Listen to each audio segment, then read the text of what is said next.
Welcome to another edition of Teach the Geek interviews. My name is Neil Thompson. I'm the founder of Teach the Geek.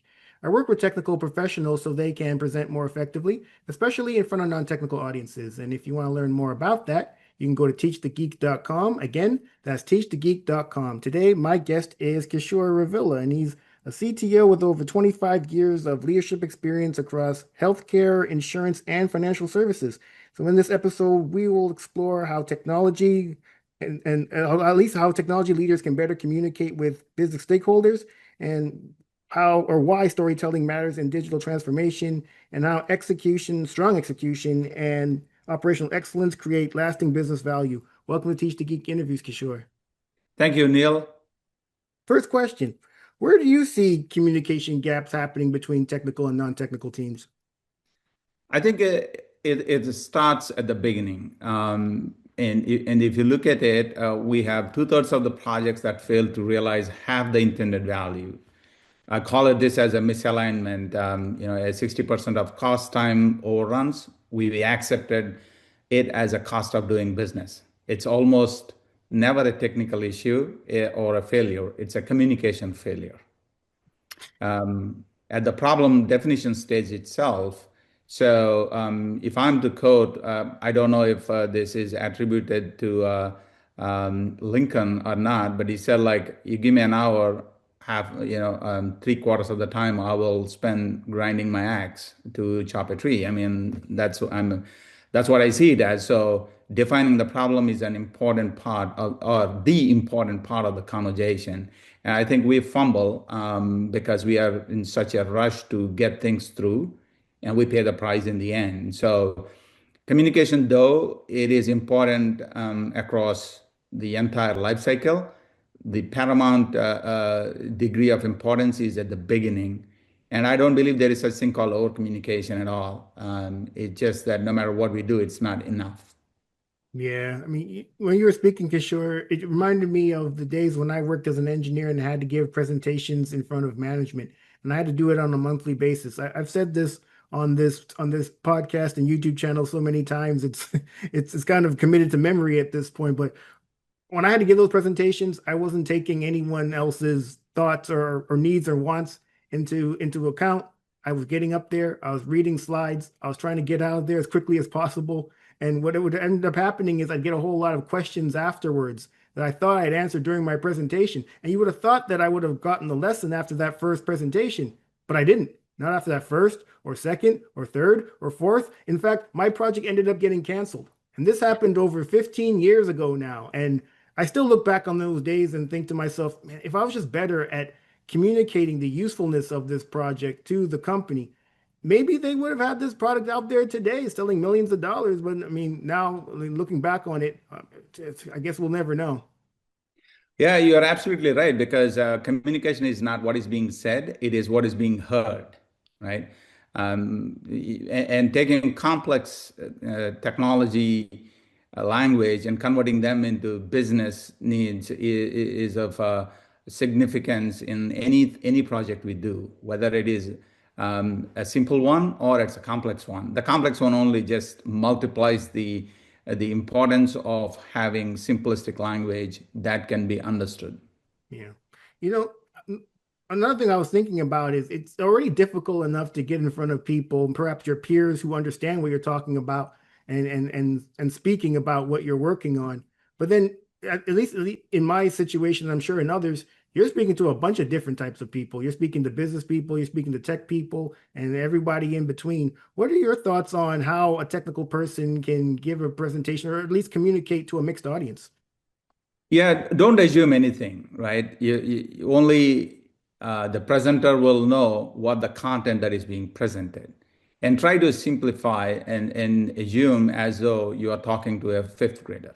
That's the that's how I see it as because anything we do technical eventually be transformed into a product that users will use. They may or may not be technical. And whether it's business users, operations users, or clinical users in our settings, it's always important to think how can I simplify this that I can talk to my fifth grade son or daughter in explaining the concepts or explaining what am I trying to do. And I think it's important to practice ahead of time. Use some of your sounding boards to rehearse and say that, how is it going to look like if I take it to much broader audience? I Mm. think you have much better tools these days than what you used to have, where you can leverage the Gen AI and you can simplify that. So don't forget to use the tools that are existing as well, in addition to your inner network that will be able to provide the much needed feedback on how the audience are going to receive your message. And also, I think just simplifying and repeating the message constantly and engaging the users also helps us. Come prepared to ask questions that might spark some excitement in the audience. I really like your point about using generative AI. Man, it's something that I've also played around with as well. And you're absolutely right. Now that we have it, we can use it to figure out, I have this complex concept to explain. How can I explain it so that a fifth grader would understand it? And run a prompt through generative AI and see what it comes up with, and use that in the presentation. I mean, now we have these tools, it's like, what did we do without them before? Absolutely. I mean, one of the in my journey, there was a gentleman who came up with this wonderful equation: E plus R is equal to O. Events plus response is equal to outcomes. And in this equation, the only variable that as a presenter I have is the responses, how I am reacting to the events that will define the outcomes, right? So you got to think it that way, that what if I say something and how is the audience going to react and how am I going to respond? So keep a note of that, is it's not about what is being said, it is what is being heard. Yeah, I mean, ultimately, that's what communication is. We have this intent on what we're saying, but the people who are listening to it, are they taking in what we're saying in the way that what we think what we're saying? I mean, that's where You're that gap really absolutely comes right. in.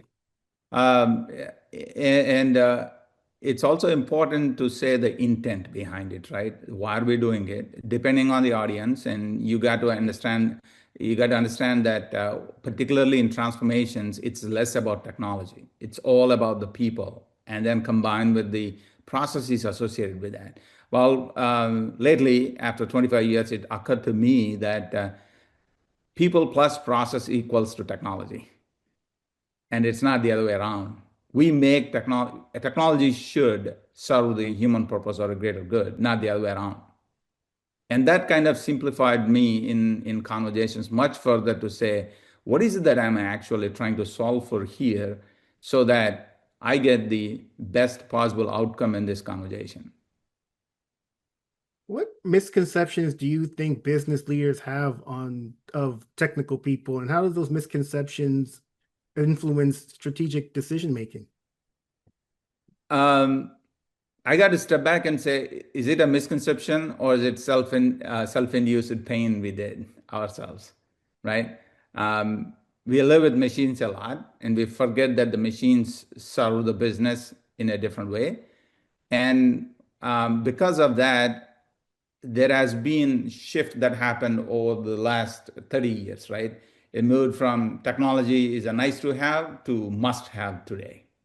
So in this equation, it is just not a one-to-one correlation between business and technology. There are other influencers, right? When you go to a conference, the CEO goes to, for example, goes to a summit meeting his fellow CEOs, and there might be an advisory group that is sitting there, and they force something upon them. And now his directs are going to have a different perspective on what he heard from this third party. And then they come by and they come to the technology people saying that, hey, I want to do this.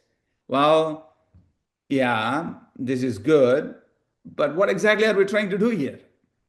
So, right, I mean, there is a significant influence coming from the market forces, if you will, that the technology people are continuously defending, right? It's less about a platform execution. And if you take the context of any particular organization, the most important thing is the people and processes. I'll give you an example. When I did a ERP transformation, we started basically um, with a comprehension rather than the governance itself. And before we wasted a single minute on drafting the requirement, we said like, how do we make it the most successful project we have ever done? So as an entity, we never did this. And if I bring in a third party system integrator, they will impose what they did. We needed something in between. So we went and bought some subject matter experts who pulled us into a level setting field because these subject matter experts had battlefield tested scars, and they're able to explain to us in a way that is more neutral to bring them up to the speed.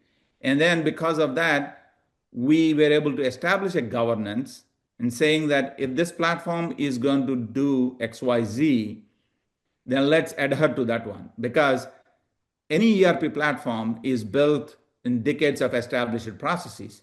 Taking a deviation requires thoughtful, a thoughtful analysis. So we induce it saying that if a deviation is to happen, let's take it to the CHRO, CFO, and the CIO so that they are in tune with this because every change we introduce has a consequence. It is tied to both short term, which is you're going to pay more for the CRs, change requests, and then long term, you're going to deviate from the upgrades that the platform is going to get. So the business have to understand that, well, we are unique in what we offer, not on the processes of a platform, right?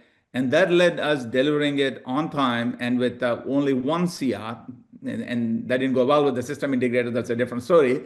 But we came out as winners. The team went with that, and the team also evolved with that on the business side and the technology side. When you were talking, Kishore, it reminded something you said about CEOs going to groups with other CEOs and hearing about what these other CEOs companies are working on, and kind of like a shiny new object.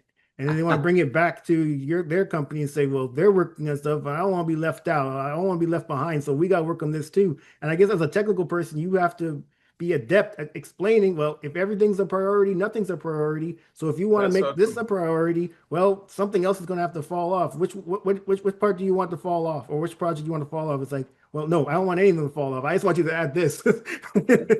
Well, that's interesting you say that because that's the real problem we deal with, right? I think we can call them into shiny toy syndrome. It's basically the never-ending evolution of products coming from all angles. And then you have something what I would call shelfware, which is basically you buy so many products, eventually they end up not consuming at all. So from a technology standpoint, we started leaning in the last two organizations I was more towards a platform-centric approach is because don't stick to the numbers because it's conveniently trying to round them to the closest one. 80% of your business will be done by 20% of your platforms, whether you like it or not. If you look at it, majority of the platform, whether it's ERP, whether it is your ServiceNow platform, I'm using it de facto for ITIL processes, customer service platforms, or your business platforms. If it's insurance, it will be your platform like Guidewire or Duck Creek. If you are in healthcare, it is going to be Epic or Oracle. So and on the administrative side, either it will be Google Office Suite or Microsoft Office Suite, right? So if you look at it, bulk of your work will be done among these platforms. And the noise comes from these peripherals of the shiny toys that everybody wants to get it. And it's competing because everybody thinks that that is going to solve their next problem without thinking what exactly is the problem we are trying to solve there. Yeah, absolutely right. And when you get in those kind of situations, now you have all these supposed priorities. You have to figure out which is the number one priority of the all the That's right. priorities. It's like doesn't even make any sense. Number one priority of all the priorities. Like if all these priorities, it's like if as I said, if everything's a priority, nothing's a priority. So now we're kind of looking at each other like, okay, now so which is the one we're supposed to work on? Work on the one that the CEO thinks is the most important one until he goes to the next meeting and finds something else that he thinks we should be implementing. It's like tell this It's man not to go to all these meetings. It's interesting you say that because I ran into a couple of scenarios like that, and then I would say, well, if the CEO thinks this is a top priority, then it could have been come out in a different way that everybody in the organization knew it, and so let's run out. So there is always this translation gap, right? And the other important thing you asked is on the business side is building that trust. So when I approach my business, I say, I cannot solve a business problem, but what I can do is tell you with certain degree of confidence the solution that we are going to build will really address your problem. So I ask them to include me in the conversations from the get-go, even before we start thinking about the solution, so that I provide the technology dimension of it. Sometimes I walk out without even speaking anything because absolutely the vendor nailed it, or I just keep probing until the vendor gives up saying that, yeah, your problem is different than what I'm actually bringing in. It is the truth is somewhere in the middle most of the times. But if technology is left out of the conversation and is always on the receiving end, we end up with a lot of bloatware, a lot of shelfware, and projects that are getting extended and having these unique toys that won't integrate with other.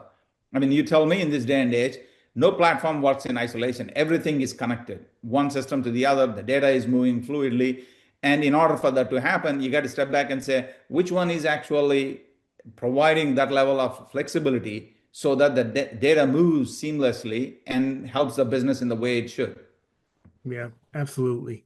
What role do you think storytelling has in as a technical person communicating the usefulness of whatever they're doing in terms of digital transformation initiatives?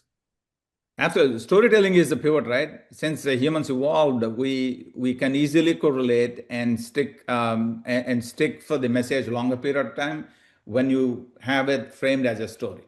And the important thing is you need to make sure the key stakeholders are a part of the story as well. Otherwise, you're left out. The key is the story is not about a single individual or a single team. In enterprises, it's always about multiple teams trying to solve the crunchy problem. So you need to work towards building the story in such a cohesive way that everybody that are going to be in this journey have a role to play in that. Once you leave out, then it leads into what I call as organizational dynamics that are going to be the inertia pulling back instead of pushing forward. Yeah, I mean, if at all possible, you want to make it so that the people you're talking to are able to think about how is this going to impact me? That's Because right. if because if it becomes personal to them, then all of a sudden this is something that needs to be moved on. Oh, we're going to lose money because of this? Oh yeah, we can't do that. We got to work on that. So that is so true that Neil is because when you leave out people, then they'll come up with stories themselves. They will make up stories. They'll come up with stories uh, because they don't know what exactly you're trying to do, and they will try. It's not that anybody is trying to do any harm to the project. It's just that they want to see what exactly is the impact they're going to have, right? And when that impact is not clear, that's where you start seeing this friction coming, and that leads to the 66% of projects that are cost overrun or time overrun because of this inability to include the right set of people at the table that can drive the project forward. Yeah. Yeah, absolutely, 100%. I'm curious, Kishore, when it comes to even your own evolution in as a technical person communicating with non-technical people, is that something you've always been good at? And if not, what did you do to improve? No, I'm not good at it, and I still always say communication is an interesting, or I would say, is an interesting aspect that is never good. I continuously struggle, and I learn from watching or reading. I spend a lot of time reading on books, trying to learn how they are actually framing a question and what is the gist of this. If you read a 300-page book and you ask me like summarize it, right? I have to go through a lot of thinking. I have to take notes. I have to do all those things. So I don't think I have mastered the art of communication. And there are so many people, good people around me. They coach me, they groom me. And I learn myself watching videos from either your podcast or other podcasts that I keep watching continuously. For example, my fan favorite is Scott Galloway. I watch whatever he says, and he sticks to data. That's the key, right? You bake your stuff in data, and then you just try to see who the audience are and how you frame it, and spend enough time preparing, because preparation translates into the outcomes without not knowing that you are doing it. So I'm still work in progress. I have a long way to go, but I'll tell you, it has to be intentional. And when I was coding, I always thought coding was the best thing. Then I figured out, yeah, it is the best thing as long as somebody gives you what has to happen. But if you look at it, since I started the journey and I keep sticking to the 66% figure, is that didn't change much in the industry, which means there is a lot of work that needs to happen, which is a lot of work I need to do myself, so that I educate the people that I lead with too. And I tell my teams, be consistent and be communicative, because like I said earlier, there is no such thing called over communication. And don't make assumptions. If the audience knows it, they will push you back saying that you can move on or something like that. But don't ever go with the notion that the people that you're going to talk to have everything that they know, and you're just trying to reiterate what you wanted to. When I was giving those presentations in front of management and my project got canceled, that was the wake-up call that I needed to say to myself that communicating with others, especially people from outside of my field, is something I should get better at. But it was something that I had to take on my own. It wasn't as if the Then, yeah. organization did anything to help me in that endeavor. So I'm curious to hear your thoughts on what an organization can do to help technical people who want to get better at communicating with others. Maybe I got lucky, but Neil, in your story itself and my story, I can correlate to is you identified the need that something I'm doing or not doing is actually impeding my growth, right? I got lucky in most of the organizations I was, they always were individuals willing to help, right? The first step has to come from the individual themselves. That, okay, I have a lot of work to be done. Now I need to talk to somebody. Find that somebody. And I think Toastmasters is one thing that I noticed you went through, and I also went through a couple of sessions through that one. But that's a starting point. But you realize it. Remember that you are the center of this equation. You have to accept the fact that there is something that I need to improve upon to change the outcome. You remember I told events plus responses is equal to outcomes. I will reiterate on that thing, saying that how do I respond? Okay, this is the thing that I have to do. So you went to Toastmasters. I went on reading more and watching more videos and looking at some of the really good leaders, how they articulate a message and how they are actually getting to it. So you do that. There is a community that can help, like teach the Geek. This is a wonderful experience, right? I mean, I can go there, watch, and look at how other people are doing it. The same thing with your local community. Use your library resources. Use any avenues that you can get. Most of the time, when you seek a mentor in an organization, it is the easiest way to find somebody who is much better at doing what you wanted to do and provide the guidance. I believe in mentorship. I benefited a lot from the mentorship that I've received, both from, you'll be surprised, I got the best mentorship from the business side of the world than I got it from the technology side of the world. Because there is so much literature and so much conversations I can have within my tech circle, because I have built a tech community growing up in the technology world, right? I always have this echo chamber that I built, but I needed somebody that is not in this same discipline. And so the best advice I got was from the business folks who kind of toned me down in less of the technical jargon and pulling me up into speaking proper English. Yeah, proper English indeed. But I really like what you're saying, Kishore, because you could be that technical person who thinks that people should just understand what I'm saying because I understand what I'm saying. But if your outcomes aren't what you want them to be, well, something needs to change, and it's easier to change yourself than to expect other people to change to match what you want.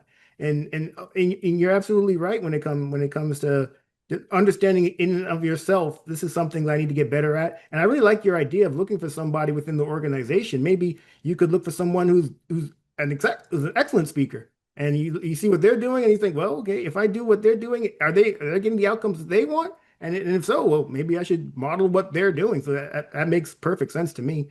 I mean, this Yeah, has been spot on. The other thing I want to add is, right, the fear is inside us. So when I was in this journey, I asked the CEO, I will never be able to speak like you are because without a piece of paper in front of me. Then he said, like, who asked you not to use any assistance? You can take the piece of paper with you. Up until that point, I was scared, right? How is it going to look like? And when a CEO validated that, I said, well, like, okay, I can take a piece of paper with me. And that helped me a lot to, subside my own apprehensions I long held for, in communications. this is I wrote about this not too long ago, Kishore. And if you are just as a technical person, you're working within an organization. People are looking to you to provide the clarity on the technical side so they can make more informed decisions. So if you're communicating in a way that they understand, they're willing to look past a lot. So the fact that you were Right. bringing up a piece of paper and using that as a means to be able to communicate in a way that they can understand, yeah, certainly, if you were to go on Broadway, they're probably not going to like you bringing up a piece of paper during a play. But if you're in a meeting with the CEO and he sees paper, but he's able to make a better decision based on what you've said, he don't care about the paper. That's right. That's right. Yeah, Yeah, it's the intent, right? It's the intent, and making sure that you ask probing questions to make sure the other party is also understanding that one. yep, absolutely. This has been a great conversation, Kishore. Thanks for being a guest. How can people get in touch? Yeah, we will. I just before we close, right? I just want to give three pieces of my life lessons that helped me where I am today in all aspects, right? You remember, trust is built on in drops, and it is lost in buckets. Okay. And that is important because you are dealing with human beings and you need to build a trust and transparency in communication. Until the organization sees that, whatever you say, you will hit into roadblocks. So make an effort to do that. And stewardship requires saying no most of the times. In communication, particularly with businesses, you can't keep nodding your head and keep saying yes for everything, and you turn around and you realize that you shot yourself pretty bad. I'm going to repeat what you said. If everything is a priority, then nothing is a priority. So no is an important part of that. And Warren Buffett, the Oracle of Omaha, I look up to him. He said like he made his money by saying no most of the times. He's a living example. The third one is the most important one I felt. I spoke to you. Communication is an early investment. It is not an afterthought. Slow down at the start to verify the signal and be heard.